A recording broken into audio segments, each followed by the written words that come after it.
In all honesty, I'm not prepared for this episode. Let's start it anyway.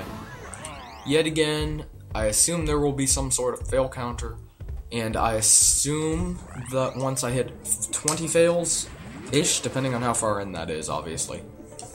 Let me put my wee wrist strap on, because for some reason I'm OCD and have to do it. Oh, this level, and there's not a diddy barrel at the beginning. Oh, well. We can do it. It's lava and stuff. And yes, this is basically a lava rise. Don't get killed by the rising lava level. It's quite perilous, as the title of Perilous Passage would suggest. Oh.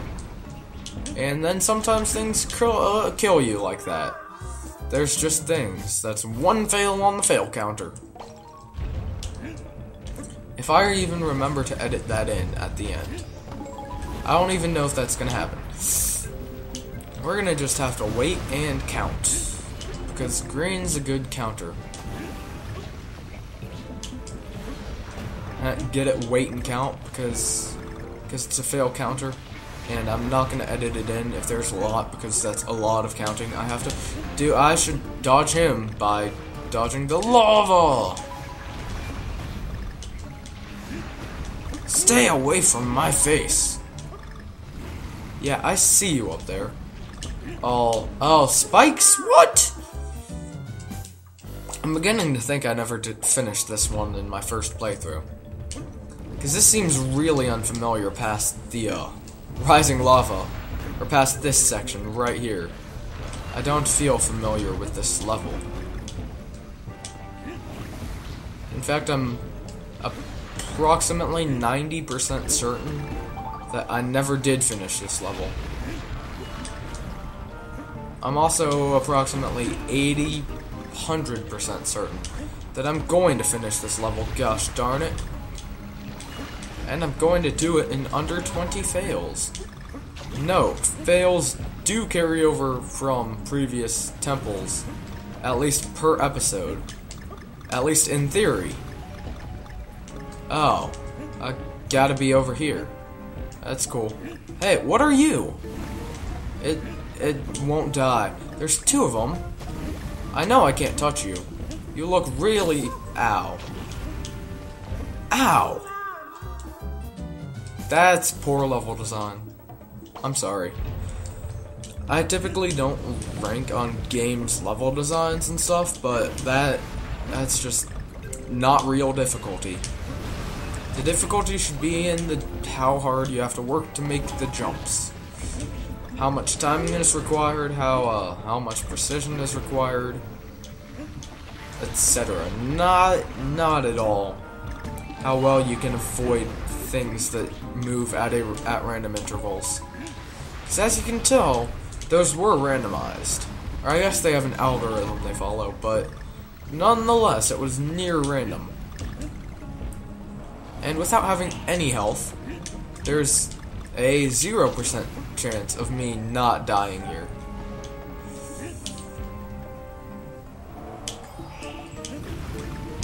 And I'm being optimistic with that 0% chance of survival. See? That was an optimistic estimate. I need to clear off a bunch of space. Nearly half of my computer is used. And most of that is raw footage. I'm just gonna... I need to make it at least to the bugs with full health. Preferably farther. Not there. Okay, so I'm obviously not gonna cut at 20, because there's no way I'm going to beat this level without talking. That's just what I have to do. I have to talk about maybe even the stupidest stuff. But I don't even care, because I get levels done. So I'm going to tell a pointless story that's probably going to take a little bit of time, and won't have any relevance to anything. My assumption is that you are all familiar with the chain of stores GameStop, due to the fact that that's like the only major retailer that specializes in games anymore. Well, my local one, the manager's awesome. And this isn't even the story I was going to tell, but I'm telling it now. The manager, I can't remember his name. He's like so cool. When I was smaller and stupider, I wanted to buy that DSi, right? It was brand new and I wanted it, so I was going to get it. Oh, the bugs already disappeared. Well, that's acceptable. It was brand new and I thought it was super cool, and I really wanted it. So I decided I was going to trade in pretty much everything. More bugs. I decided I was going to trade in pretty much everything I owned to get that thing. I took my Game Boy Advance SP, my classic DS. I took in like literally 4 Kroger bags full of video games. And I went in and wanted to buy that thing. Well, I had forgotten my Game Boy Advance SP at home. So I didn't even know if I'd had enough. He hadn't even added it up yet. But we got there and I realized, oh crud, I don't have my Game Boy SP. And I need that because that's worth like, I think it was worth like $40 at the time. Which, I mean, that's a large chunk out of a $210 thing. So I'm like, well, I have to have that. I need that $40. Oh, bugs. So we were about halfway done with my checking out and my adding up the stuff and seeing if I had enough and finishing the purchase. When I realized that I'm not gonna do stupid Super Kong, and I'm mainly using this as a time to vlog about random memories of GameStop at this point. So he left my transaction up on the computer, and like they only used the other 2 registers. He left mine on the one that we had been using. Well, I drove home to get. I mean, my dad drove me. Obviously, I was like 12, but we went home to get the Game Boy. And then he technically broke store procedure, and he combined 6 different special offers to get me just enough money to get the thing. Because I mean, I had bad games. I had like Nintendo, or not Nintendo, Nickelodeon licensed games and stuff, and they were just awful. And he had to combine like 6 different special offers to get me that thing, right? He's awesome. He's a great employee. Other employees at this location are not so great. They, about that. I haven't had to, I've willingly volunteered to, on numerous occasions, help someone find a game they are looking for. Because, the person at the counter doesn't know if they have it or not. So they go in the back to check, and I'm like, I'm sorry ma'am, the game that you want is right over here. And they're stupid for going in the back to check anyway. Or they, at one point, I mean, they clearly aren't gamers. They don't follow up on E3 and all them. So, like, right after Kirby's Return to Dreamland was announced, it had just been given the title Kirby Wii, because that's what it was originally codenamed. I went to GameStop to purchase, I believe, Epic Yarn and Black Ops, I think, was the combination I was getting. I don't know, for a while there, my parents actually nagged on me a bit, because I got the weirdest combinations of games at the same time. I got like a Nintendo and or a Mario and, I forget what it was. Mario and some RPG. Maybe a Final Fantasy? I don't remember. And then, I got Call of Duty and Kirby's Epic Yarn at the same time. And yeah, anyway, weird combination. Someone had been there, this was right after that E3, and someone was there and asking about where they could, or when they could get Kirby Wii. And the person had never heard of it, and they kept trying to convince them that Kirby's Epic Yarn was the only Kirby game that was ever going to come to the Wii. And I'm like, no, 2 weeks ago, it was like, I mean, it was weeks after. It was like, you would know by now if you kept up on that stuff. Which I feel, at least, that you should do if you work at a game retailer, but that's beside the point. I'm like, no, that's not the only Kirby game coming to the Wii. 2 weeks ago at E3, they announced another one. It's currently just been started development. It's going to be given another title, but at the moment it's codenamed Kirby Wii. Won't be out for at least another 2 years or something, because this was 2010, I think. That doesn't sound right. Maybe I wasn't getting Epic Yarn. Whatever, I was getting Galaxy 2, that's what it was. I ran in to pick up my pre-order of Galaxy 2. And, I hate these bugs. They're just such a pain. Ugh! And anyway, I only have 2 levels to do. This won't take too much time. Anyway, I'm just like, I mean, you've had plenty of time to learn this stuff. I understand if you can't, like, watch live streams of E3 or read it right away. People have lives, and that's cool, but you're a game retailer. I feel that you should know the stuff so that you don't misinform people and you don't get shown up by some random 12-year-old who just happens to be there picking up his pre-ordered copy of Mario Galaxy 2.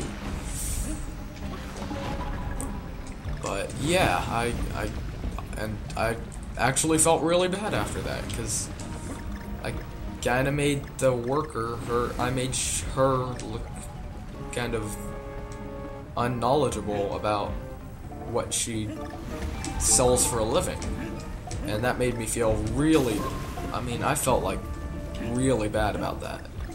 Up here, I believe, is where they run away, the bugs? Yes. Can I get more health? Please, please. Can I get another heart? Can I get it? Can I get it? I clearly cannot get it. This level is poorly designed, and I would say that to the oh, come on, I didn't even see him there. I would say that to the developer's face. Is that this is a bad level design. Remove the bugs, this level's hard enough. And yeah, I felt really bad, because I knew she did that for a living, and I knew that had to be embarrassing, but I also couldn't just stand by and let her spout off false information, because I knew that wasn't true. I mean, if it had just been rumors, I wouldn't have said anything, because I wouldn't have believed that it was coming, but I knew for a fact it was, so I had to tell the people who wanted the game. And it was like a soccer mom, she didn't know. Her son probably was like, hey, can you go ask them if they know when this game's coming out? And she was like, yeah, sure, I'll go ask him what's it called. And he's like, well, it's just kind of codename Kirby Wii right now. And I'm sure that's what happened. And she didn't actually know what she was talking about either. But nonetheless, there was available information on this game, and we knew a little bit about it. So I feel like you should know some. And I've also had to help people find, like, I think someone asked me where they could find Final Fantasy 13. I mean, it wasn't new at the time by any means, but it also wasn't, like, super old. It was, I don't know, a couple years after it came out. I mean, it's modern gen. They almost always have a copy of whatever game you want for modern generation consoles. At least from what I've found. They almost always have a used copy of whatever game you want, and quite often a new copy. Alright, so let's just do some more. Although I do feel like GameStop has too much of a monopoly on the, on their used games. Being the only used game retailer, or the only major one. I mean, Best Buy, yeah. Whatever, they're not a major used game retailer. That's a load of baloney. Try and tell me you'd rather go there than a company where you can get your money back in 6 to 7 days. You can turn the game back in if you don't like it or if it's a bad game or whatever. It's technically frowned upon to return it just because you don't like it, or just because you finished it, but I have done that on numerous occasions. Stop doing that. I'm pretty sure they actually changed their policy, and now you have to have like a legitimate reason for turning it back in. I don't know. That's what I heard, anyway. But I used to get used games and finish them and return them within 7 days. Because it was free games, yay! Nonetheless, I want to work at GameStop. Because I feel like I know enough about it and I pay enough attention to the game so I could be a good customer person. Unfortunately, they hire people like that who are like, oh, sorry, it doesn't exist, when it clearly does. Yet, they're not hiring at the moment, and they have no plans to hire in the future. Even though I want to work there.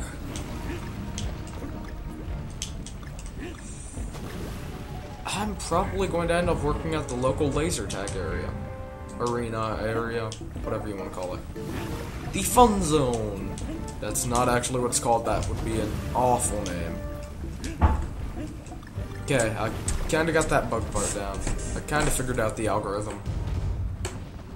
Not even kind of sure what this one is. So yeah, I kind of want to...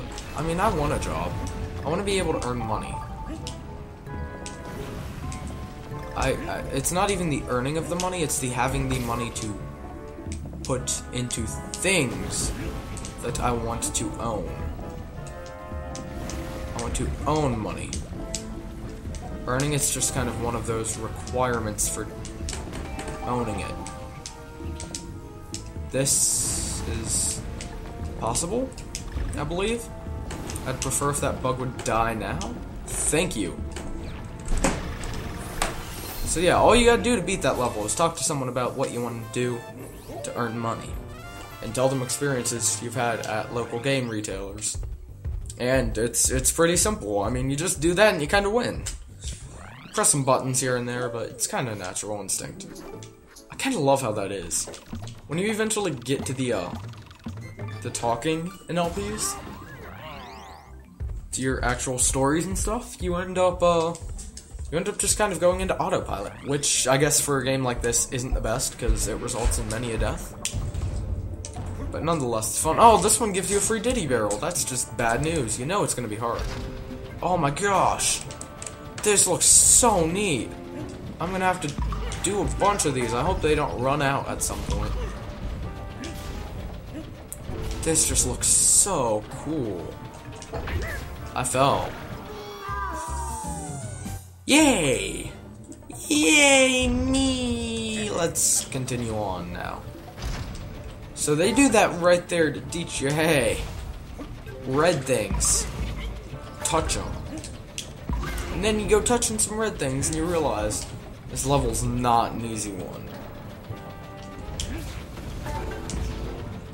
I'd actually think that I took the easier path there. I know, I guess, technically you were supposed to go up above, but there was a fire dude there. And fire dudes are kind of terrifying in my mind, because they hurt. Fire. Bad. Danger, Will Robinson. Danger. Oh, gosh. Well, that was unexpected. Dude, this is crazy. Oh, I'm focusing too much on the level. Oh well, irrelevant. So, I totally ran out of stories I had planned for this recording session to talk about. I'd love to talk about something that's not this game, because I'm kind of paranoid about this level and losing my Diddy Kong. That's a really big fear of mine right now, is that I'm going to lose Diddy. Oh no. It fell off.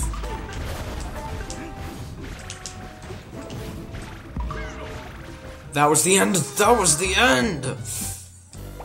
That was so close. This is really neat. As hard as it is, it's really neat. But my focusing on it is gonna kill me. Gotta not focus, man. Gotta go into autopilot mode. I wish most things in life were like that. Heck, math tests. Just start talking to your neighbor. You'll figure it out.